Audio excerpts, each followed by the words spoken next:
Yo, welcome to Philosophers Stone. Tonight we are going to get into something that I've been kind of hinting at for a while now.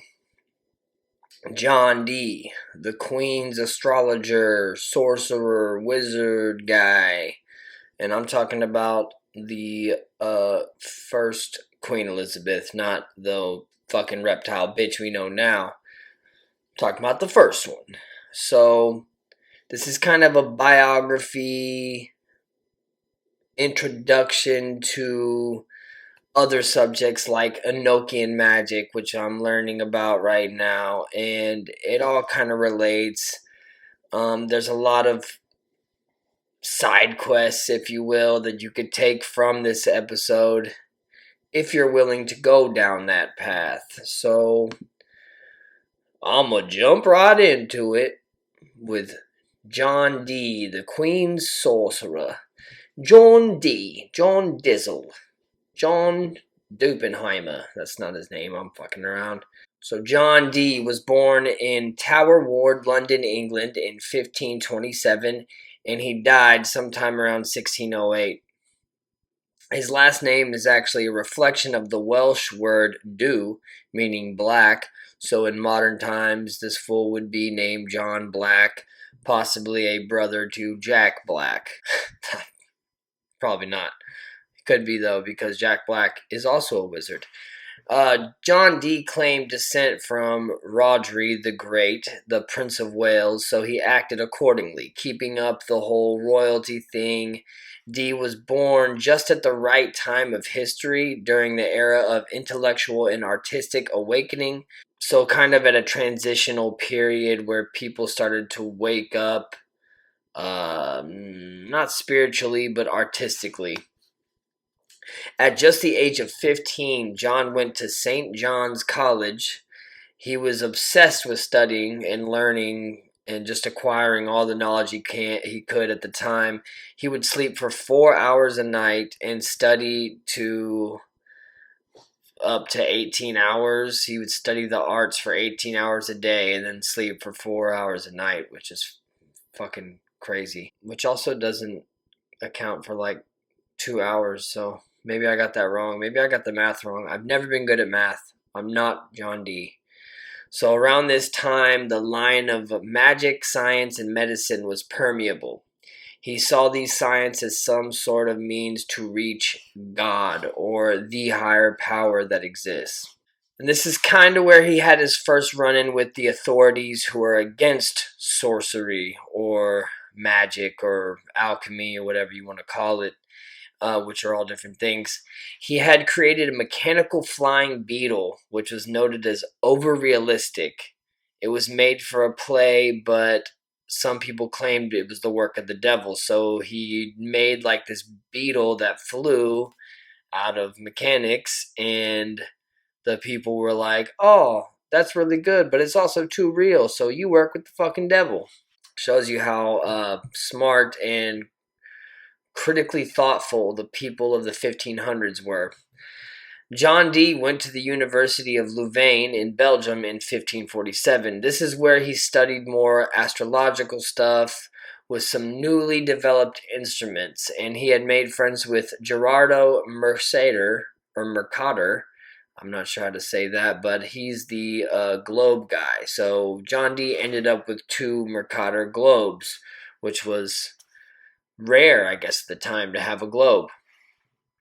This was kind of an industrial espionage because John Dee took his findings of new navigational techniques and sent them back to England. So John Dee was a little sneaky. John Dee, you were snaky. So here's when John really took a strong interest in magic itself. Around this time, the different sides of magic took names: white or natural magic, and of course black magic. So there was the evil magic and the good magic, which was the white or natural one. The white magic took the natural title because it was deemed good, and because it was described as invisible and spiritual and part of the natural forces of the world. So it's like the white magic just exists. It's supposed to be here. While black magic was seen to be evil and only used by evil forces and only conjured up for malevolent intentions or purposes. Black magic was the ignorant kind of magic, and white magic was the spiritual kind. This division between the two categories of magic is what initially fascinated John Dee to step into that world. He was like, this fence sitting of magic interests me, and now I must infiltrate it and get to the bottom of it. After receiving a bachelor's degree and a master's degree from St. John's College, he went on to work directly into the royal court under Queen Mary. This is Queen Elizabeth's sister. Here's where the royals didn't understand our boy Dee, because in 1555, Queen Mary had John Dee arrested after focusing his studies on astronomy and mathematics. Now keep in mind at this time, math and magic were close cousins of taboo subjects. So math was kind of like on the outskirts of knowledge. The reason for this arrest was because he was calculating horoscopes for the queen and the princess. So doing math, and in these horoscopes he expressed to Elizabeth that she possessed more power than Mary, so he was charged with treason, but he was eventually exonerated by Bishop Edmund Bonner. Following this, Bonner became close with Dee, giving Dee some kind of protection of his work. In 1556, Dee presented to Queen Mary with a way to preserve manuscripts, books, and old texts, and the idea of a national library. But she wasn't trying to hear that shit, so instead he just made his own gigantic fucking science magic library in Mortlake, which attracted many scholars from all over. So this library he created was a little treasure of his own that other people who were studying this shit at the time would come see. Other scholars, other magicians, if you will. So when Princess Elizabeth became Queen Elizabeth in 1558, she took John on as her astrological advisor. Okay, and I'm saying princess because I don't know what to call the sister of the queen. I'm assuming that's another princess, right? I don't know how that shit works. But anyway, so finally Dee has a real solid place in the royal court next to Queen Elizabeth. Fuck yeah, dude. Like, you finally did it. Dizzle got his place. He shared a mutual desire to re-establish the Great British Empire, so he created instruments to travel the waters. And they worked real hard on exploring good old North America, where we're at now. And after some years, he had given up on his navigational exploration stuff and decided to focus more on the supernatural forces of the universe and the forces of nature. John had no apparent psychic ability. He claimed he was going to one day be able to communicate with the angels, or he had already claimed that he was communicating with the angels. Back in this time, the gift of gab was everything. You had to talk your way into jobs, kind of like how you do now, but if you were a magician that could do one trick, you probably told everybody you could do 100 tricks. So you got to keep that in mind. There's a lot of bullshit talk around this time. Alright, I want to go over something that I wasn't familiar with definition-wise, but it's pretty important here to know the true meaning of the word, and that word is scrying. From the Old English word descry, meaning to perceive from a distance. It is an ancient method of divination where you gaze into crystal balls or other reflective surfaces which allow clairvoyant visions to appear. Some Wicked Witch of the West shit where you look into a crystal ball and possibly go into a meditation or recite some ritual or invocation, and you can see what you want to see in the crystal ball. The tool is called a speculum. So anything with a reflective surface could be a speculum. So you could call your iPad a speculum from now on. Like, yo, I need to charge my speculum. Pass me the charger. It's all the tools that he used. I'm going to show pictures of them on the video. Very cool shit. Here is the esoteric symbol created by John Dee, And this hieroglyphic embodies Dee's vision of the unity of the cosmos. It's a combination of the moon, the sun, the elements, and the fire.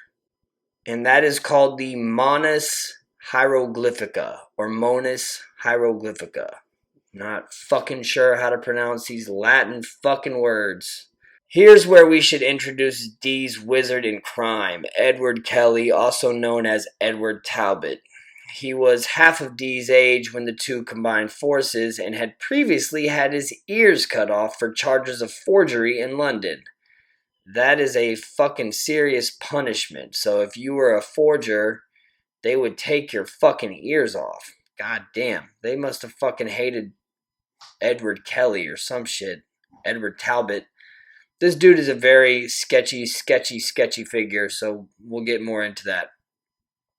In 1582, Kelly, like I said, half the age of Dee, finds John and impresses him with his scrying and medium skills.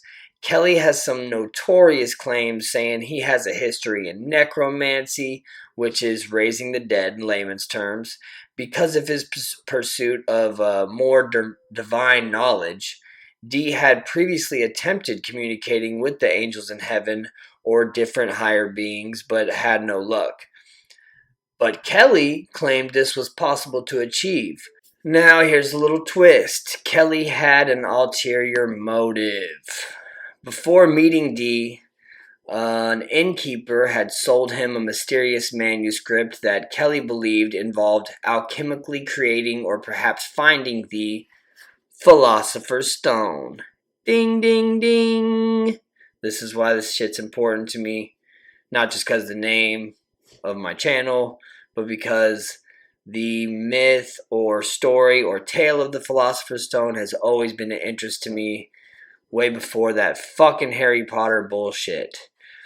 And the Philosopher's Stone is known to be the key to alchemy and an eternal life force. So all these stories you hear, fictional, non-fictional, about some type of object that can make you live forever, that's the Philosopher's Stone. But who really wants to live forever?